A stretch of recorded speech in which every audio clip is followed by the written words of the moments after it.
All right, so in the last lecture, we looked at how enzymes work, how they help reactions occur. So, generically, two things could break apart on their own. When they do that, energy could be released and will be released.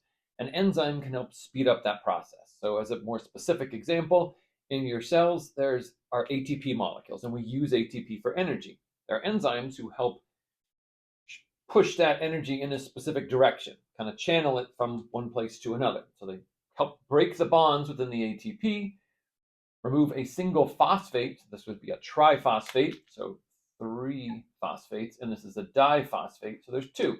And one of them is then broken off. And as it's released, that's where the energy gets released. And enzymes facilitate those reactions. What sorts of things affect the enzymes? So if enzymes are proteins, and proteins are affected by a variety of things. So let's write that down.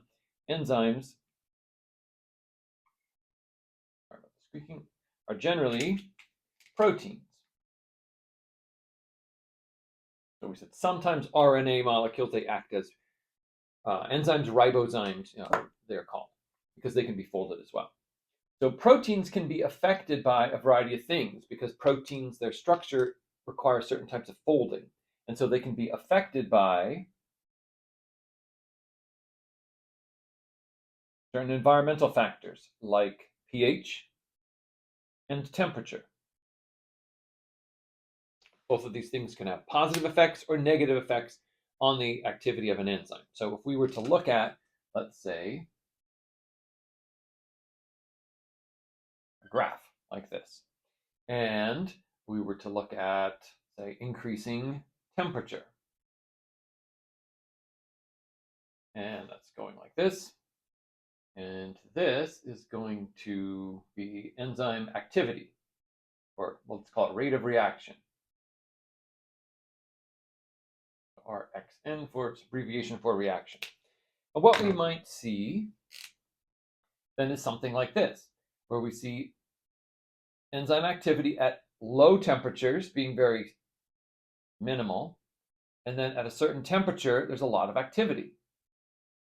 Question is, will it now stay high with high temperature? So high temperature equals energy, right? More heat is energy. So that's going to help the reactions, and it's going to just on their own to happen even without the enzyme, and it's going to help the enzyme do its job.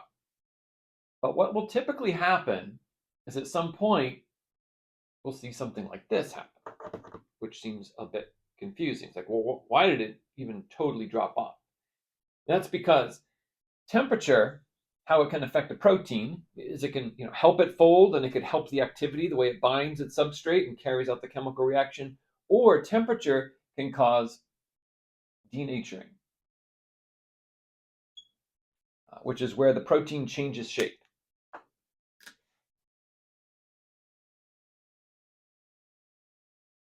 And this is a type of shape where it will lose activity. So temperature can cause a protein to denature, where now its shape is lost, sort of. It breaks some bonds, and now it's not shaped the right way, so it can't bind the substrates properly, so it can't help the reaction, so the reaction doesn't necessarily happen, or happens back at a very low rate. Maybe it was rate without the enzyme. So what we'll find, though, is that different enzymes, this,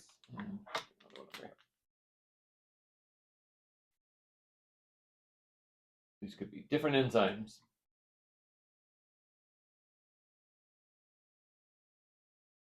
can have different, what we would call optimal temperatures. So the temperature down here, where the rate of reaction is going the best, for this enzyme, on this bluish one here versus the pink one versus the orange one, are all different. And you're going to find that that's the case usually based on the organism cells, that have a particular enzyme. Are they adapted to live in a cold climate? So, for example, organisms that live in Antarctica.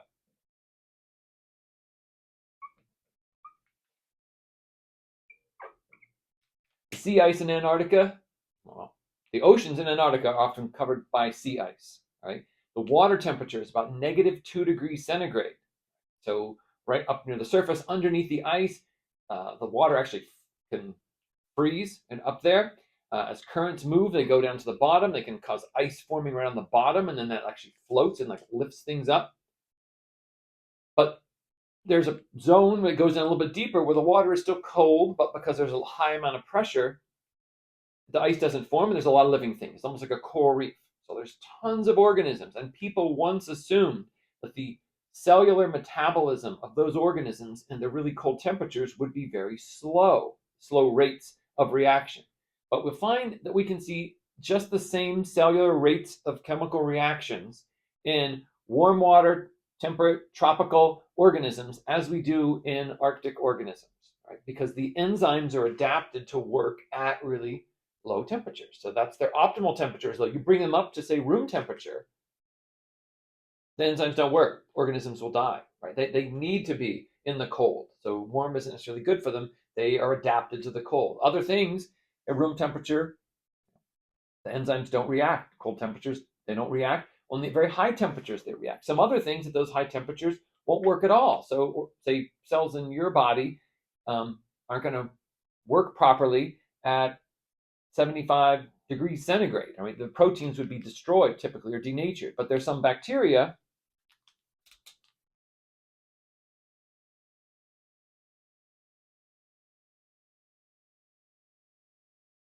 so we call these thermophilic. These thermophilic bacteria have enzymes in them that only work at very high temperatures. So the temperature is so high that most of our proteins and enzymes in our cells would be denatured and the enzymes wouldn't even occur. But these organisms are adapted to that.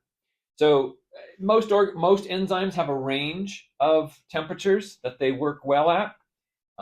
But typically they'll have some optimal temperature where they work best. I'll erase all of it, even though the next graph is pretty much the same thing.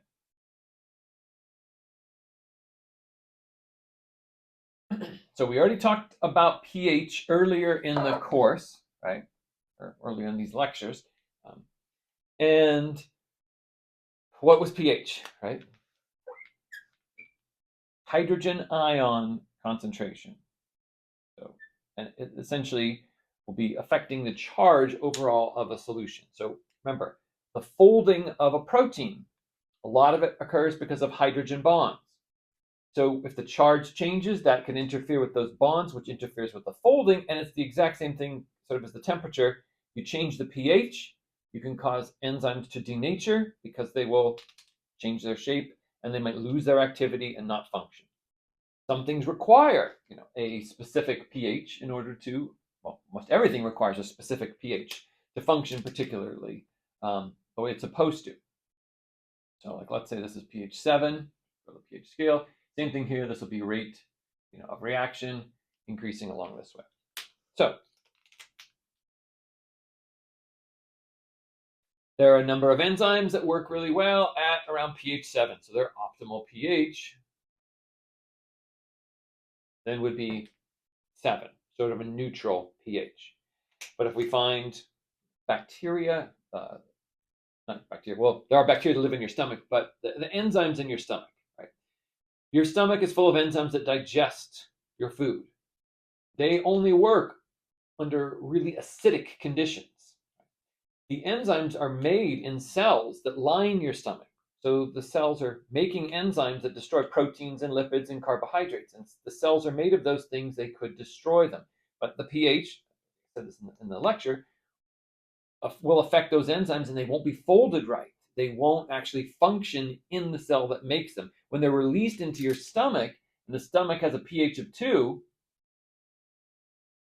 those enzymes, so say your stomach enzymes, they'll work really well at those really low pHs. And then there are enzymes within organisms and in certain environments that are very basic, and they only work under those basic conditions. So it's the same thing. All enzymes have optimal pHs at which they work best. and optimal temperatures. They could be really warm, they could be really cool. We often call middle or meso kind of temperatures and pHs what's kind of normal for humans, so in human cells. So, but for other organisms, what's normal for them is maybe what's extremely cold for us because that's the environment they live in. So just keep in mind that enzymes can speed up reactions. Reactions can happen just as fast at warm and cold temperatures with the help of enzymes that are specifically adapted to those sorts of temperatures and pHs. Now, when we looked at my little drawings, of the enzymes before, we had, so let's say this is an enzyme. This would be the active site, or maybe more. These are the binding sites. The binding sites, a little S in parentheses, meaning there could be more than one binding site that are the active site where the substrates bind. Okay, so substrate molecule, or as we call them, the reactants, attached to an enzyme here. You can also have, in different locations, these other sorts of binding sites. Those are not active sites. Those are places where something else will attach. These would be regulatory sites.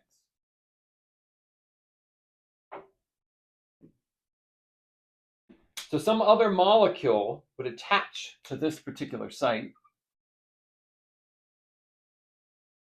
and through attaching, it would regulate the activity of that enzyme. What type of regulation could it be? Well, it could actually help the enzyme. So we have, I'll change until I fix that one, activators and inhibitors. What would they do? An activator would slightly change the shape of the enzyme in a way that allows it to bind the substrate even better. Okay, so better substrate binding. And then inhibitors obviously decrease it, so decrease the substrate binding. All right, so now they can't bind the substrate quite as well. Or it may even shut it down. So it could, by changing the shape of the enzyme, make it so that this site, it was kind of weird looking, but it's kind of a closed. We'll just say it's closed off. There's no site here at all. There's nothing really to bind to. Substrate molecules can't come in because the enzyme has changed shape. And what has to happen is if that inhibitor were removed, then it would go back to its shape where you can have the binding occur once again, and it would go back to the original shape. So the substrate molecules that bind to the active site are relying on the characteristics of that site to match up with it, the charge and the shape. Activators, inhibitors can alter the shape of that site so that it either binds better, it's more attractive to those molecules, or it's less attractive. One example of this is what we call feedback inhibition, which is essentially where in a series of reactions, we're not going to go into super detail with this, but just to give you the concept of it. Many reactions don't happen alone. Many reactions are where one molecule is turned into another, and then it's turned into another, and it's turned into another, and it's turned into another, and so on. At each step in this reaction is an enzyme. So enzyme 1, enzyme 2, enzyme 3, enzyme 4, and so on. So we turn this molecule into that one into another one. So maybe glycolysis, which is something we'll go into a little, and you're not going to have to know all these details, but like glucose gets a phosphate. It's called glucose 6-phosphate. That's changed. It turns into fructose 6-phosphate. Then it gets another phosphate, fructose 1,6-diphosphate. So It's the same kind of glucose, but just keeps getting changed and changed into different molecules. Different enzymes help those reactions. If at some point in those reactions, one of those molecules then isn't being used, so now the cell's making this through these series of reactions, yet this isn't going anywhere. And we start to accumulate it. So we start to get a lot of these molecules, and the cell isn't using them. What can happen is these molecules can actually come back and attach to enzyme 1 and say, look, the point of this whole process is to make me, but the cell isn't using me. So why are you doing this? And it will actually come back and shut down that enzyme through what's called enzymatic feedback, right? Or feedback loop, or a variety of different things. But that's what will happen. When that happens, the feedback will either be through competitive, often, or allosteric inhibition. What does that mean? So, since this molecule here is kind of like similar to this molecule, because it's been changed a little, changed a little, changed a little, we don't know what it looks like because I'm just making up some random reaction. But let's presume, it looks a little bit like the original substrate. So if this is the original substrate, so this is like, say, molecule A, substrate. Molecule E now is, it's different. It's been changed. The product. Okay, so that's down here. Some parts of it are the same. Some parts of it are probably different. So molecule A binds in here. It's the enzyme that binds to molecule A. E comes in here, and some of it may fit, some of it may not quite fit. Right? But it may fit well enough, at least temporarily, so that it could come into the active site, hold on to it. The enzyme looks at it and says, are you the substrate? And it's not replying, so it doesn't give it an answer. And the enzyme's like deciding if it's going to work or not. And then it says, no, you're not the substrate, and kicks it out. So imagine that, let's say a cell. You have a cell. And then the cell is this enzyme. And you have substrate molecules. And the substrate molecules are binding to the enzyme, and the enzyme is facilitating the reaction, and it's producing, all these different things, including some of the products. And the products would normally be used for something else. But if in this particular case, the products start to build up, that means products as well as substrates will encounter the enzyme. And then the enzyme will get confused for a bit. And that means the overall rate of reaction is going to slow down. It's not going to be going as fast as it normally would. The enzyme's still going to do its job. It's going to do its job the way it would normally do it. It's just kind of stumped a bit because there's an interference. It's kind of like, there's this example of, say, a trained monkey who can shell peanuts. Okay, so imagine, you give peanuts and he opens them up and takes the shells away and you get the peanut. Let's say, for example, you time him. Say, how fast can you open up a certain number of peanuts? And you give him more peanuts, and he's going to seem to be going faster, but he's kind of each individually, he's opening them up the same speed. He just can encounter them quicker because you gave more. Now, if you go ahead and mix in with those peanuts fake ones, like ones that are just made of plastic, and so he grabs hold of it, and for a second, he's trying to open it up and can't do it, it's going to seem like he's going slower. So if all your scoring or timing is how long does it take for him to open up these peanuts, and you mix in fake ones, he's going to seem to be working slower. He's not going to have as much product because of competitive inhibition. There's something that mimics the original, in this case peanut, but enzymes would be a molecule, and the enzyme, or in this case, the monkey grabs hold of it, tries to do something with it.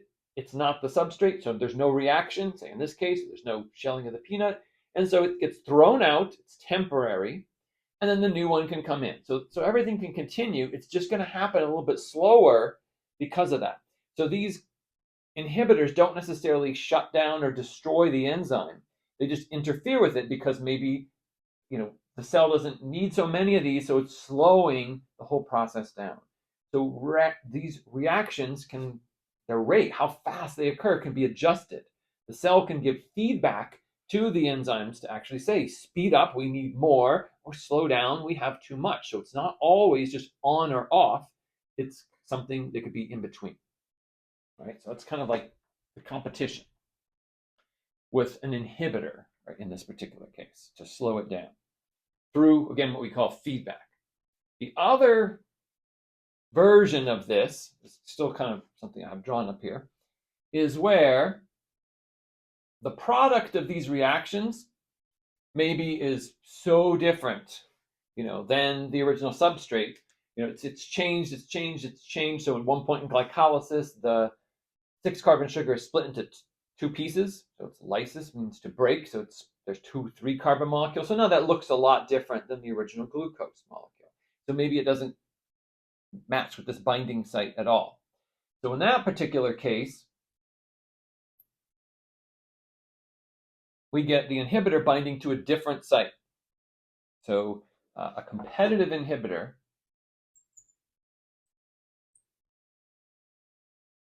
would bind to the active site, because it's competing for the same binding site. One that's called an allosteric inhibitor